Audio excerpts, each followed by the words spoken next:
Thank all of our great authors. I'm sorry I didn't get to hear the storytelling part of this. It's always a lot of fun, but I'm sure it was great.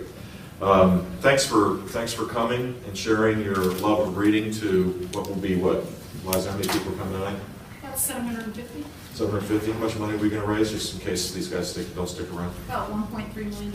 So thank you for being part of this effort. We're raising a lot of money for an incredibly worthy cause that will help Southwest Florida as well as the rest of the country. My mom's not going to be here tonight, which means that I don't have to ask her not to talk about presidential politics. But she's recovering from pneumonia and garnering strength at home, and also she is a caregiver to the greatest man alive, my dad. So they're in Houston. But her vision for the last 25 years has been to help families read and learn together. We all know that moms and dads are the first teachers of our children, and if we want our children to be successful, they have to be literate. And if they're not literate, we know the net result is that they'll live lives limited. They may have big dreams, but they don't necessarily, those dreams don't come true. Increasingly, in a world that is globalized, where competition comes from all parts of the world, and where technology now drives disruption and opportunity. And it's disruption if you can't read, and it is a huge opportunity to be alive today if you can. So this is a tremendous calling for my mom, and somehow, either through social upbringing or genetics, it has inflicted me as well, and Dorothy, who can't make it either tonight because of bad weather up in D.C. 70% of people that live in the lower income brackets don't get out of it.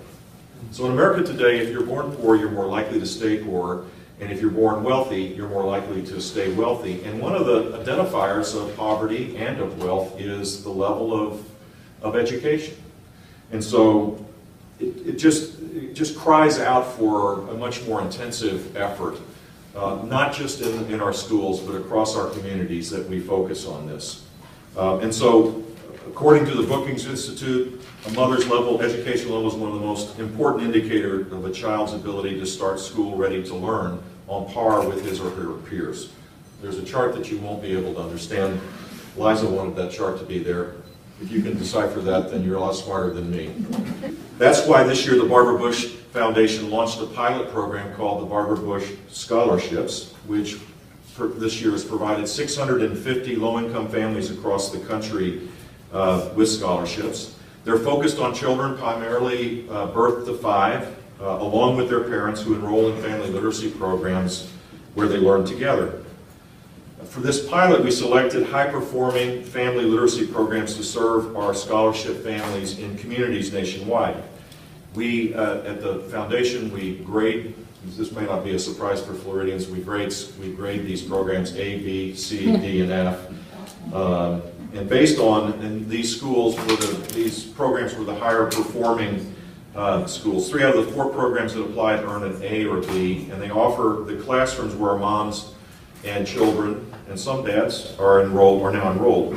This family scholarship concept is similar to the VPK, the Voluntary Universal VPK program that we have here in Florida that I was lucky enough to implement when I was governor. It's, by the way, the largest of its kind in the country.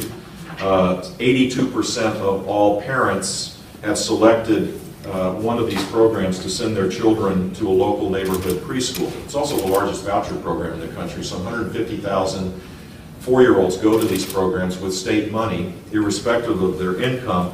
But for those in the low-income areas particularly, it provides the only way that they could focus on early literacy skills.